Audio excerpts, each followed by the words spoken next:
natin to, God of miracles. Basahin po natin yan, Exodus 13 to 16. Sabay-sabay po tayo. And Moses said to the people, "Do not be afraid. Stand still and see the salvation of the Lord, which He will accomplish for you today. For the Egyptians whom you see today, you shall see again no more forever. The Lord will fight for you, and you shall hold your peace." And the Lord said to Moses, "Why do you cry to me?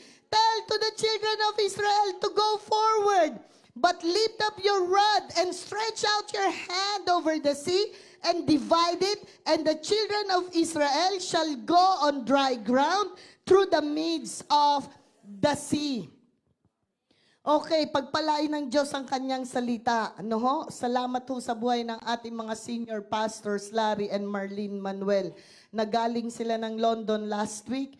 Ngayon, celebration. Next week, celebration. After that celebration pa rin dito sa Geneva, no? So, glory to God po doon. So, ang narrative po ng story na yan, okay, alam po natin na mula doon sa si Abraham, pinangakuan siya na yung kanyang lipi ay magiging sandami ng stars, and out po doon sa 12 na children, sons ni Jacob, si Joseph, na ibenta siya, okay, sa mga Cushite, okay, na yun ang naging way para maibenta siya kay Potiphar, okay. Pero ang nag-drive lahat noon, ang magaling sa Panginoon, kasi all things work together for the good. Sabi ko nga sa Luzon kaninang umaga, ang actually nag-drive sa mga kapatid ni Joseph para ibenta siya ay yung selos at inggit. Ang nag-drive din kay Lucifer na magrebelde at maging Satan ay selos at inggit. Kaya nga ang sabi sa Proverbs, no, who can stand against jealousy? 'Di ba kaya sa Pilipinas may mga nakakapatay dahil sa jealousy, no? So kaya ingatan natin ang puso natin diyan.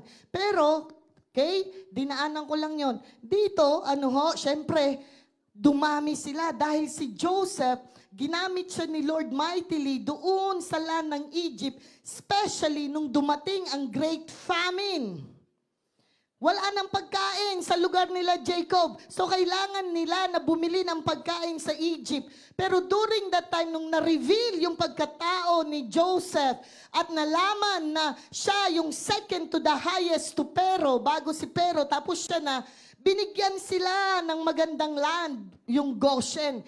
So dumami sila ng dumami, ng dumami, ng dumami, ng dumami. Parang Pilipino lang. Yung Israelites, may lahing Pilipino din eh. Nanganak yung isa, kinuha yung isa. Nag-asawa, kinuha si ganito. Kinuha sa ganito. Kinuha sa ganito. Kaya tignan mo, sa Switzerland, dumami din kayo. No? Kami sabihin na ganun. Nagtita ko, kinuha si mama, kinuha. Ako, nag-asawa, kinuha, nag-anak. Kaya dumami. Ngayon, to make the story short, yung pero na nag-reign during panahon ni Moses, he had no idea kung ano yung na-accomplish ni Joseph through their generations. Tapos nagkaroon siya ng mga advisors din na against the Israelites. Sabi nila, tignan mo, dumadami na sila.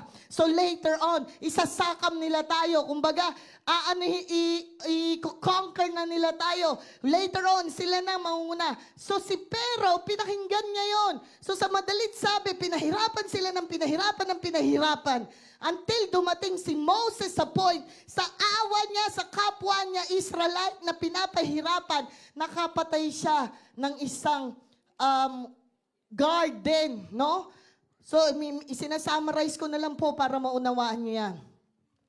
So, dahil sa katigasan ng ulo ng Pharaoh, huwag kang titingin sa katabi mo kasi mabait yan. Okay? Sa katigasan ng puso ng Pharaoh, dumating ang plague. Plague ng palaka, plague ng flies, plague ng locust. Sa Pilipinas magaling, dumating ang plague ng locust, kinain. No? Dumating ang plague.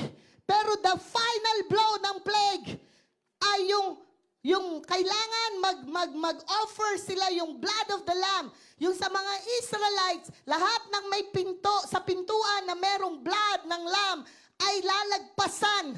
Pero dahil ang mga Egyptians, napakatigas ng kanilang ulo, pakiramdam nila, undefeated sila kung sino sila. No? Yung pero instead, pangunahan niya ang kanyang mga nasasakupan, nagmatigas siya. So ang nangyari, lahat ng panganay nila namatay. So yun ang naging way para i-release sila to the wilderness at pumunta at mag-worship kay God. Kaya lang, habang nagigrieve sila, lumalakad ang mga Israelites papunta doon sa lugar na sasamba sila sa Diyos. Na-realize ng pero, kinuha lahat ng chariots, lahat ng batalyon, hinabol ang mga Israelites. Ngayon, na-trap sila. Parang ganito po, kunwari, no, dumating ngayon, wag naman sana dumating ang mga pulis. Lahat, isang batalyon, no? Huhulihin lahat ng mga Kristiyano. Walang ibang dadaanan, Lake Geneva lang. Natrap ka, parang ganito. Walang ibang way. Ito lang ang lalakaran mo. Ngayon, yung mga Israelites, nagreklamo kay Moses. Sabi niya, dinala mo ba kami dito para mamatay lang? Dinala mo ba kami dito? Mga magulang ko at kapatid, ang miracles na once na nakita mo, huwag mong gawing dahilan para maging reklamo. Tignan mo, nakita nila yung himala na yung plague na yon nawala. Yung plague, one after another ng miracle. Pagdating ng gipitan, walang laglagan. Huwag mong i-deny si Jesus. Tapos, ito pa matindi. Nung nagkakahigipitan, natrape. Hindi sila pwedeng bumalik dahil batalyon ng chariots. Wala naman silang armas. Ang dalada nila, camel, pagkain, blender. Hindi sila bahagi ng flood control. Pero mayroon silang blender. Kasi sabi ni Lord, ibibigay no? So tapos, nandun sila.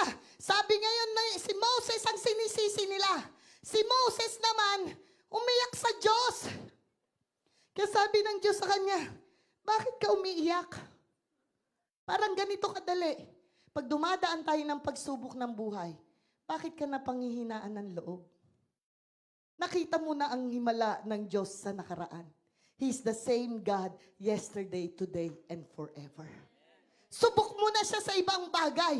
Ngayon, magkatrapan man. Di ba kaya sabi ni Shadrach, Meshach, Abednego, alam namin nililigtas kami ng Diyos. Kung hindi man, He's still on His throne. Diyos pa rin siya. Sabi ni Lord kay Moses, itaas mo ang iyong mga kamay. Sabi ko nga, Lord, ang tindi mo rin kay Moses, pinataas na, pinastretch pa. Kaya si Lord, hindi after sa comfort natin, i-stretch ka talaga ni Lord. Tignan mo pag-stretch, unang tapak, at saka na-divide. Diba? Kaya, sabi ni Moses, see, divided by 2. Oh, nag-divide, dalawa. Pero take note, mga magulang ko't kapatid, there were like 2 millions of men. Men pa lang. Di pa kasama ang bata. Di pa kasama ang dalaga. Ang mga kababaihan, ang mga seniors. May camels pa. Gaano katagal yun sa surface? Lalakad ka. Imagine mo dyan sa lake, pupunta ka sa kabila ng reef, lalakad ka. Ang tagal nun. Nakikita nila ang kaimahimalang bagay. Tapos ito matindi. Nakalakad silang lahat. Kahit isa sa kanila walang nalunod. Pero nung Egyptian na ang tatapak, sarado. Anong ibig sabihin niya, mga magulang ko't kapatid? Hanggat tumatapak ka sa dandasin ng Diyos, even ikaw, ang pamilya mo, ang mahal mo sa buhay, lahat ng konektado sa'yo, makakaraan sila!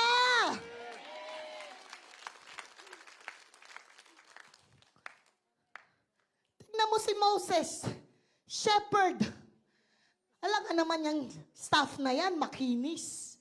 Yung nabibili sa makinis. Hindi po. It was an ordinary staff. Even si Moses during that time, he was no longer the prince of Egypt. He became an ordinary man, a shepherd man.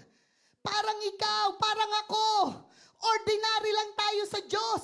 Pero dahil may plano ang Diyos sa'yo, tignan mo, ginamit ka ng Diyos para ang gamot ng nanay mo na-provide. Ang gamot ng parents mo, nagkaroon, na-extend ang buhay nila. Nakakashare ka ng salita ng Diyos. Hari nawa. Kaya nga sabi ni Ate Helen kanina, sana i-grab natin yung opportunity na pag nagbabakasyon tayo o nasaan man tayo, ay binabahagi natin ang kabutihan ng Diyos sa buhay natin. That is your rod. Ano po ba yung rod na yon? Out of wood.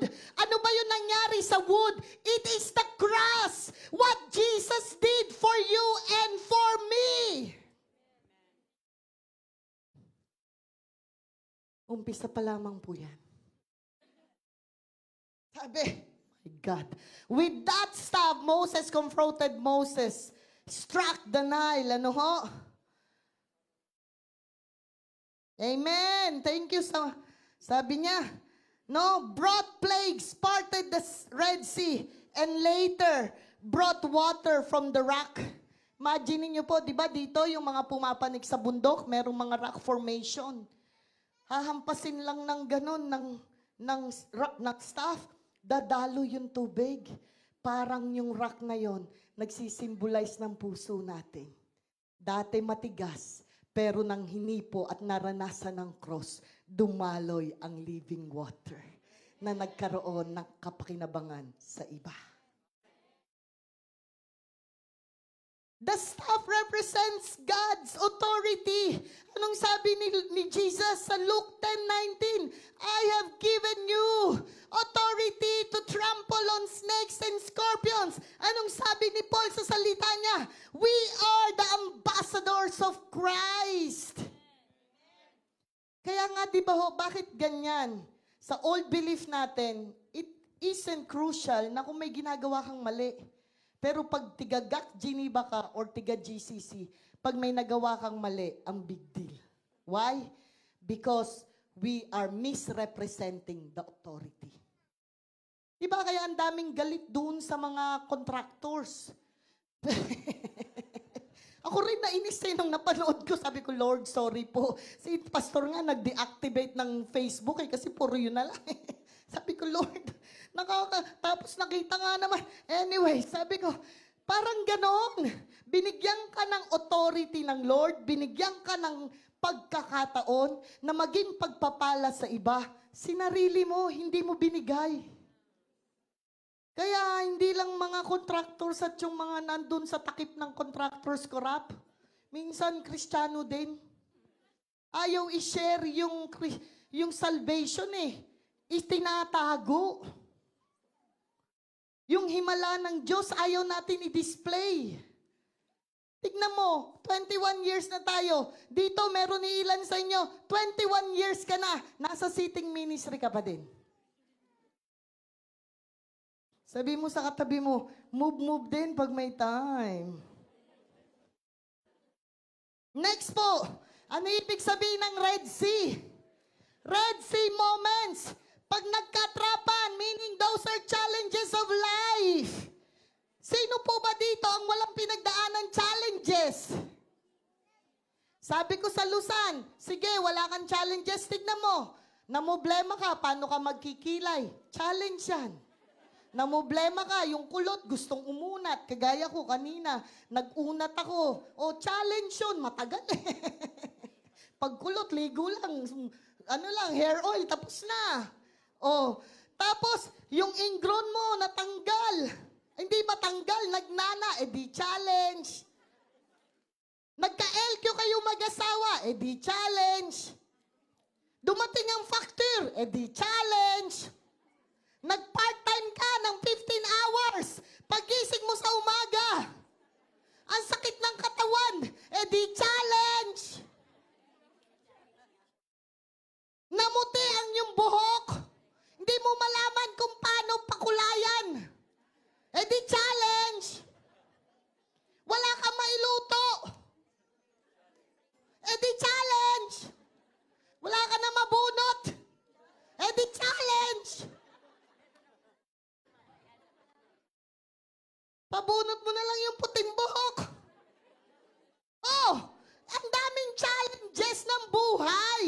Of course, depende sa degree.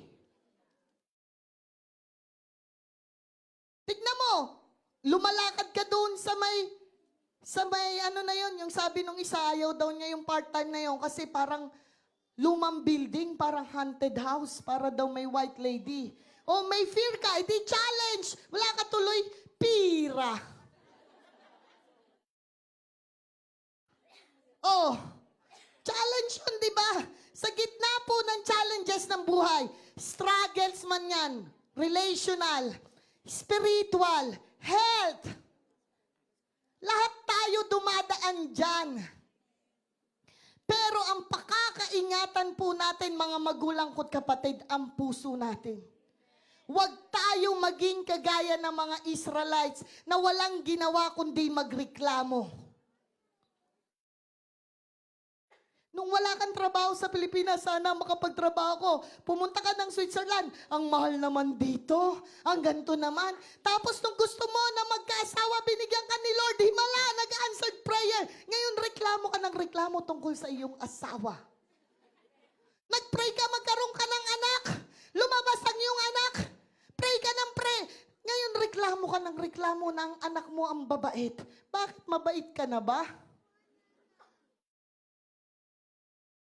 Oh, tapos nung wala tayong permit, sabi, pray tayo ng pray. Nung nagka-permit, ang mahal pala ng tax, ang mahal ng Ano ba yun? Lahat naman ng gusto natin binigay ng Diyos eh. Dumating ka dito. Oh, pagka meron kang, yung ano na yun, ayokong sabing takas eh. Diba, isang backpack lang para kang si Dora. Isang backpack. Mag-explore ka kung okay. Oh, ngayon nga, di ba? Nagbalik bayan ka. Over baggage ka na.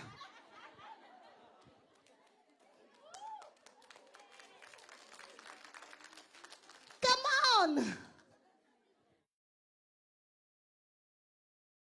Wag yun ang maging anong life application yan. Every believer, we face Red Sea challenges. Napaka-imposible na walang Red Sea. Pag wala ka ngayon, hintayin mo.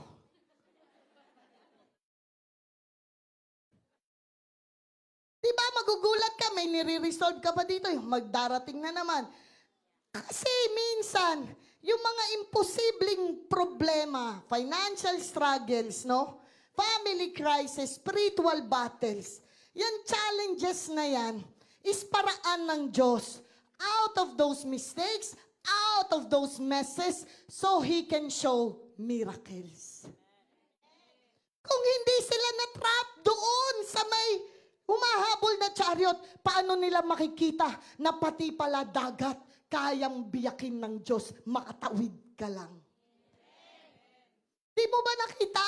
Ang daming pulis na dumaan. Pinalagpas, pinalagpas, pinalagpas. Why? Makatawid ka lang.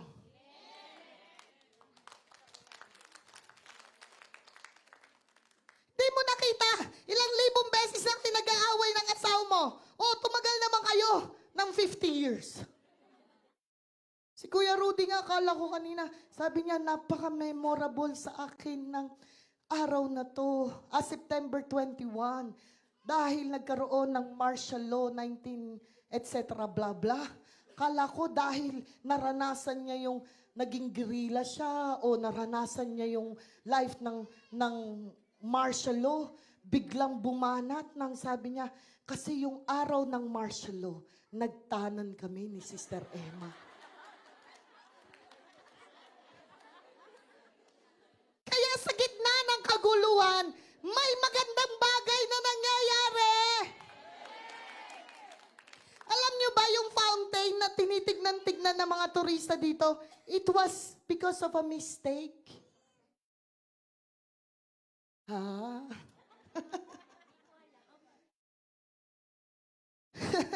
Pero kaya wag mong sasabihin, isa ka lang pagkakamali. No, no, no, no, no, no, no. Himala ka ng Diyos. Okay? Sumunod. Obey first. Hindi po totoo na to see is to believe. Okay, Lord, obey first, then you will see. Okay? Lift your staff. Lift your cross. Sabi po sa Exodus 14:16, di ba, natakot sila. Pero God told to Moses, lift up your staff and stretch out your hand. Miracle requires obedience, a simple instruction. Delayed obedience is disobedience. Half obedience, procrastination is disobedience. Pag sinabi ni Lord, surrender, surrender mo. Pag sinabi ni Lord, all in, all out, all in. Sabi ko nga po, nung in-installment ko si Lord, installment din ang transformation. Kaya babalik, uulit, babalik, uulit, babalik, uulit. Tanong, di ka napapagod? Gusto mo lagi kang ganon? Babalik, uulit, babalik, uulit, babalik, uulit. Simula nung 30 years old ka, 60 years old ka na, ganun pa rin ang sayaw ng buhay mo.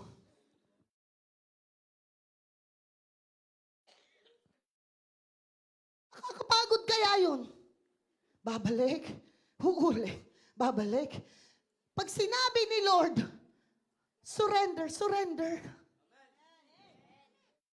Bago ko po naranasan ng Diyos, I was at my early young, kumbaga kasi raw, ka-freshen ko. Yun na yun. Pero, ang laki pa ng mundo para sa akin. Pero nung sinabi ni Lord sa akin, give it up. Follow me. Ang sakit sa una. Bakit? Akala ko yun ang buhay ko eh. Buhay-buhayan lang pala. Kaya ang sabi ko nung kay Pastora Marlene, tita, pag gagawin ko yun, paano yun? Mamamatay ako. Wala na akong love life. Wala na akong night life. Wala na akong ganito. Pero, nung una umiiyak ako, one step at a time.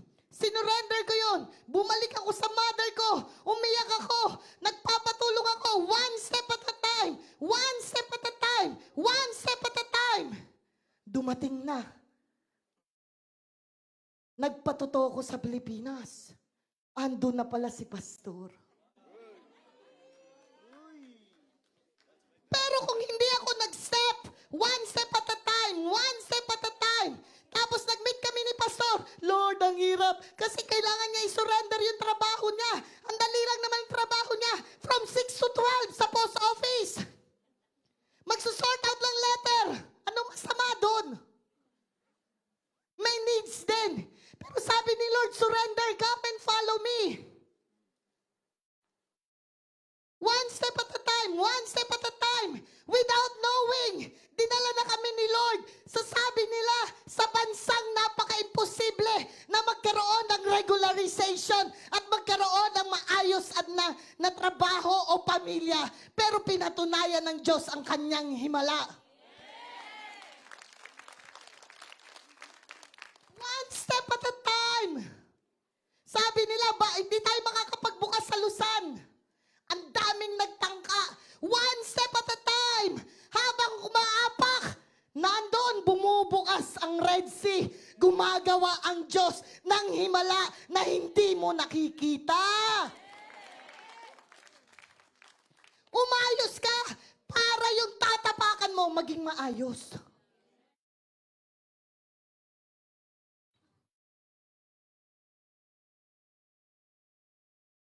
Faith and obedience unlocks miracles.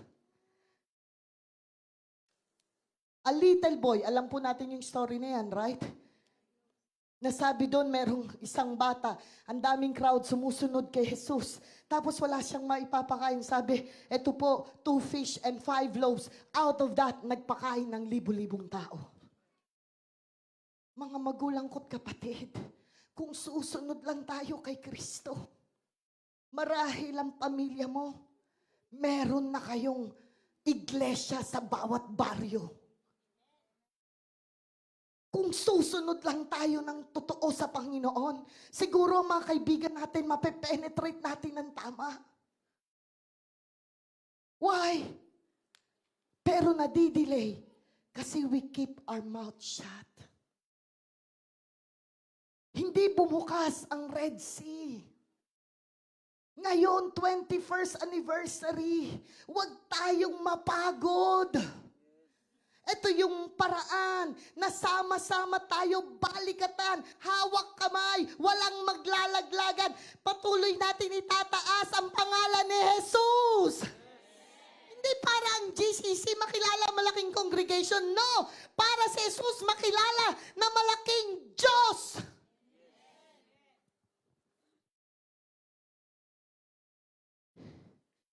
Alam niyo po ba yung buhay na pag-iisa-isahin? Mag-asawa na hindi mo alam kung mabubuo. Sabi nila, ang isa daw adik, pag hindi na-rehab, hindi mababago. Pero ang Diyos, dahil Diyos siya ng himala, di lang sila nabago. Naglilingkod pa sila sa Panginoon. Ang iba nagpapastor pa. Sabi nila, ang mga kabataan daw pag nagre-rebelde, ang hirap mong awatin. Pero dahil pinatunayan ng Diyos na ang isang kabataan, pag hinipo ng Diyos na bago ang buhay, hindi lamang siya maglilingkod sa Lord, tatawagin pa siya ng Panginoon at gagamitin pa siya na kagalingan ng kanyang magulang. Si Mordecai was an uncle kay Esther. Pero dahil sumusunod siya sa Panginoon one day at a time, naligtas at nag-reign si Esther. Uncle, auntie, kailan natin nagawa ang ating side para patuloy yung himala ng iba ay maranasan nila? Hello. We are preparing the programs not to show off na magandang program para ma-bless sila. At tayo din ma-bless at mapakita lalo ang pag-ibig at pagkakaisa natin kay Kristo. What is in your hand? Alam niyo po, doon sa purpose-driven life, kung di ako nagkakamali, sabi sa isang tao daw, merong mga 200 plus na talents. Marahil ang gift mo o talent mo, hindi yung pagsayaw, pagkanta. Pero baka gift mo naman, ikaw ang pinaka may masarap na ngiti. Diba? Sabi ko nung last time, huwag tayong maging ampalaya. Pabayaan mo na kung di ka nasama sa bahay kubo. Mahalaga yung pangalan mo, nakatitiyak ka na nakasulat sa langit. Huwag kang maging pasas, maging ubas ka. Pakita mo na masaya ang buhay na na kay Kristo. Of course, hindi yung fake. Hindi mo kasi ma-fake yung nangyayari sa loob. Yung passion na yan, hindi mo ma-fake yan. Lalabas at lalabas yan. Tapos sabi no, yung sea didn't part until Moses obeyed and lifted the staff. So obedience unlocks God's power. Delayed obedience is disobedience. I mentioned that. Action follows, go forward. God said, tell the children of Israel to go forward. Ngayon po, di ba ho, sabi natin, pray, pray, pray. My bad, kasalanan ko, yung flyers na print na since last week, pero hindi siya nakat at nakalimutan ko, kaya hindi ho nadala.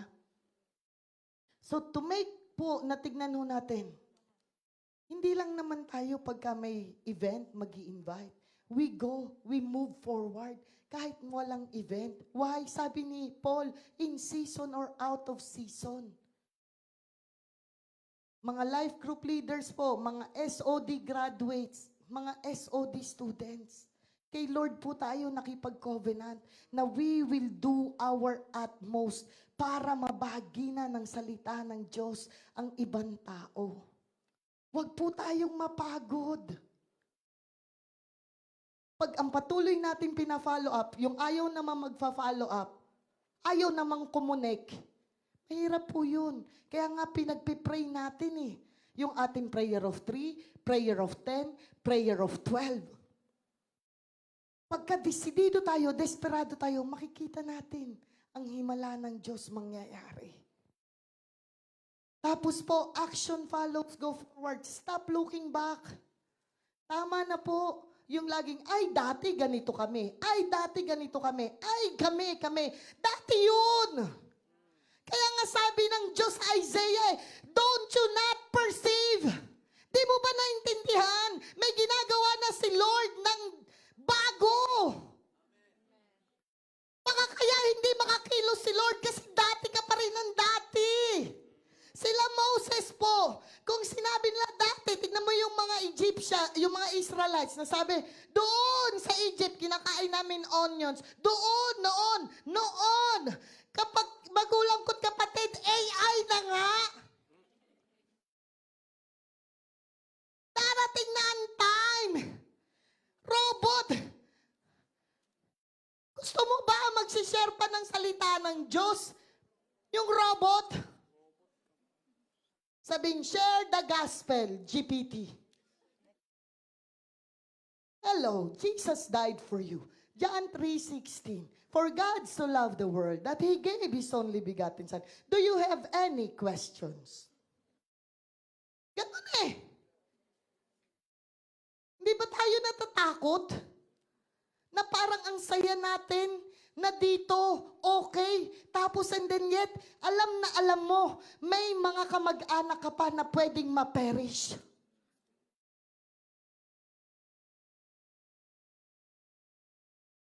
Hindi po yun pagbibigay ng ano na yun, ng guilt or whatsoever.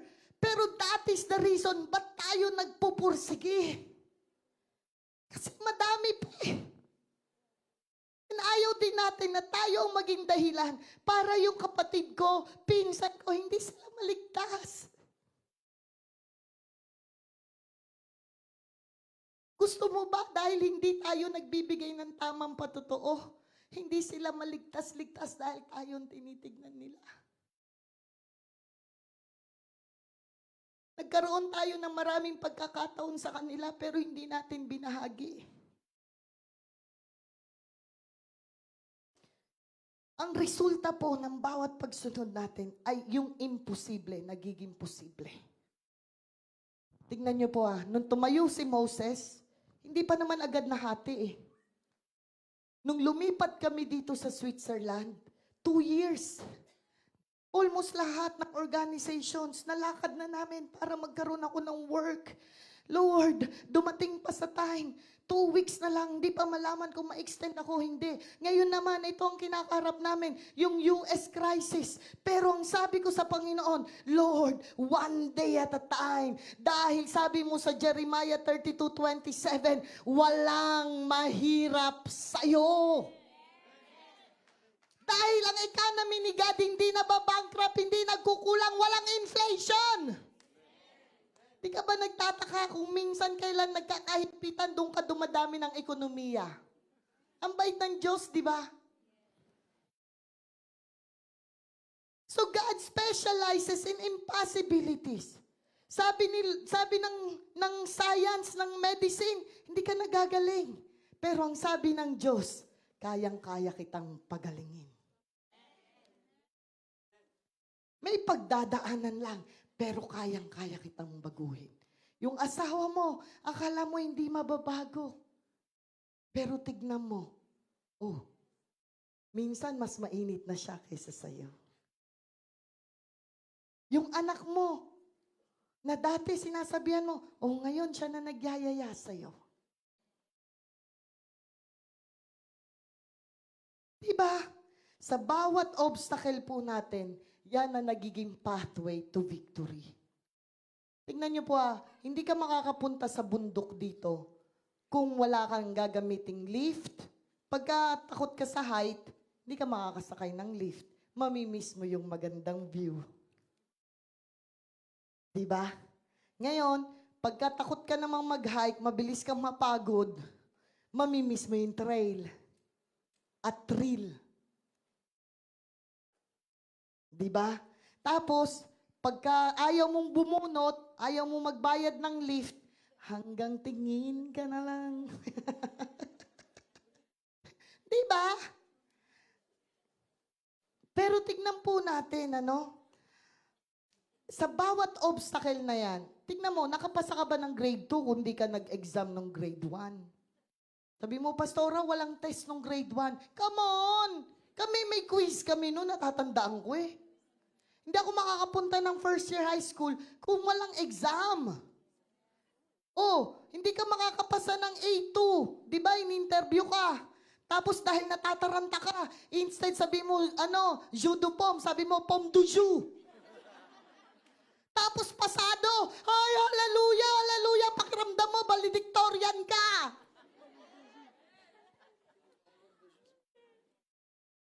Mahirap mag-obstacles. Pero pag napasa mo naman yon, di ba si Yala, hampas siya ng hampas, nai-injured pa siya. Minsan, yung obstacles natin sa buhay, nasasaktan tayo. Pero pag nag-champion ka naman, pati pamilya mo, tignan mo, ay, Nay, thank you, ganito pala yung lasa ng cheese na imported. Akala nila yung cheese, pati yung pula, kinakain. Alam nyo na yon, yung mga Pilipinang nagbalik bayan na feeling social. Di ba sa Pilipinas, merong elevator operator. Di ba kahit minsan one floor lang, may operator. Naintindihan ko naman para hindi masira. Si Caleb nun bata pa, oh. Sabi niya, I did not know that this can be a job. Ang dali na. Kasi kaya siya na-amaze. Kasi, di ba pag nasa yung operator elevator operator, nasa loob ng mall, hindi masisira yung makeup niya kasi aircon. Eh pag nasa labas siya, kagaya yung mga overpass sa MOA, mainit yun. Eh pag yung makeup niya hindi maganda, eh di natutunaw yun. Di ba? Oh, ito nga yung mga balikbayan. Sabi ni Girl 1, nagbukas yung elevator. Ting! Pasok tong si Girl 1. Sabi nung elevator operator, Ma'am, ang bango nyo naman. Sabi niya, Prada, 10K per bottle. Tapos tabi dito, sunod na naman, ting! Pasok si Girl 2. Sabi niya, Ma'am, ang bango nyo naman. Sabi niya, Chanel, 15,000 per bottle. Sabi niya, sana all. Pasok si Girl 3. Ma'am, ang bango nyo naman. Sabi, Hermes, 20K per bottle. Tapos yung elevator operator, biglang nagpakawala ng hangin. Sabi nung mga ano ba yan? Kamote, 50 pesos per kilo. Alright! Kaya pag may naamoy na hangin dyan, kamote, 50 pesos per kilo. Tingnan po natin, your greatest obstacle can become your greatest testimony. Your mess will be a message. Your test will be a testimony. Never limit God. He can turn sickness into healing, death into provision. Di ba nung pumunta ka dito, hindi mo alam paano mo mababayaran? Si Bombay, hinahabol ka na. No? Instead na nag-a-usher ka, napunta ka sa... Nahabol ka ni Bombay. Na minsan na-humiliate ka pa. Pero look what the Lord has done. Pwedeng mag-provide si God. Dati isa lang part-time mo. Tsaga-tsaga ka. Ngayon, fully booked ka na. Talk to my secretary. Wow! Oh, di ba? Dati ang sama ng loob mo. Bakit nawalan ka ng work? Feeling mo nasulot sa'yo, pero may binigay si Lord. Oh, may echo. Sumunod, deliverance of many souls. Di ba si Moses, nung na-encounter niya yung presence ni God sa burning bush, pwede naman niya sarilinin yun eh. Pero mas pinili niyang i-lead at harapin yung pero sa kabila ng alam niya. Minsan may ganun po tayong senaryo. Alam mo na pagsisharean mo, kunwari yung binabanggit ni Ate Helen, yung mga klase niya, pwede siya i-persecute. Oo, kilala ka namin, alam namin ang buhay mo. No? Ay, ganito, ganito, ganito. Pero, dahil nakita minsan kahit di ka magsalita, makikita mangangamoy ka, Prada. Ang bango mo. Pero kung ibang amoy, no?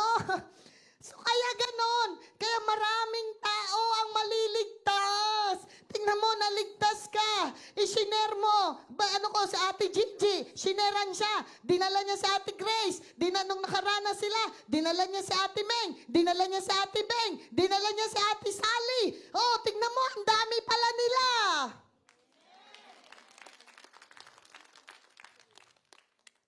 Isa lang. Pakisabi nga, isa lang. Ako lang. Sapat na. Para maligtas. Oh, nagkaroon ng church sa baryo mo.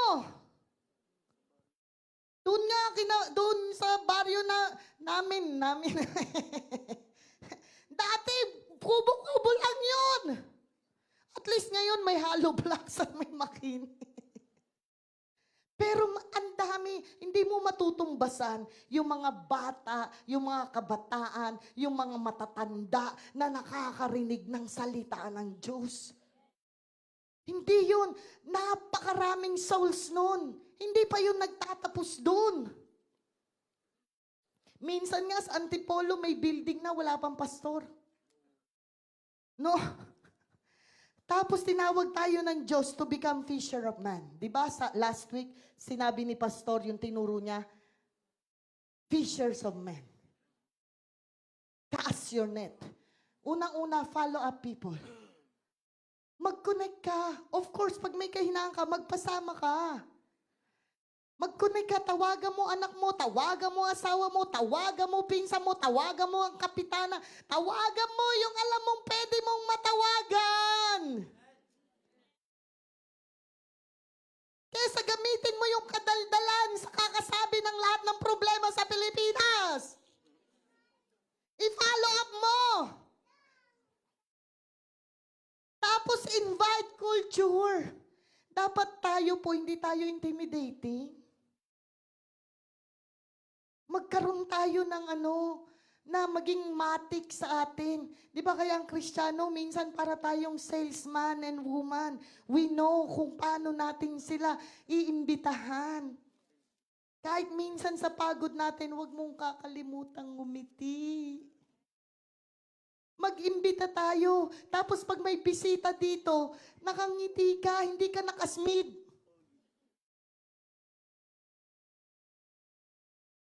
Ngumiti ka. Alam niyo po ba, life is too short. Pag lagi ka nakasibangot, may hindi good yun sa heart. Kaya nga, a merry heart reflects. Oh, tapos, sharing the gospel. Kung ano-anong sinishare mo, imarites mo si Jesus. Isa lang po ang buhay ng tao. Pag nawala na, wala na.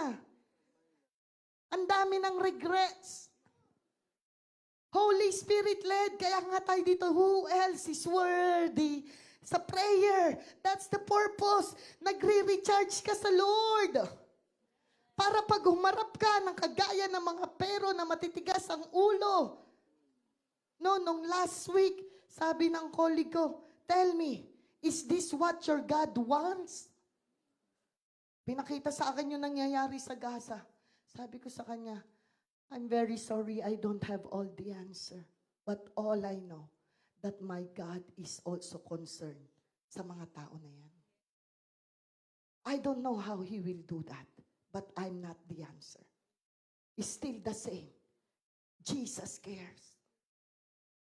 Sabi ko, I'm not here to debate and prove if He is really, concerned about those little kids and that Gaza is like that.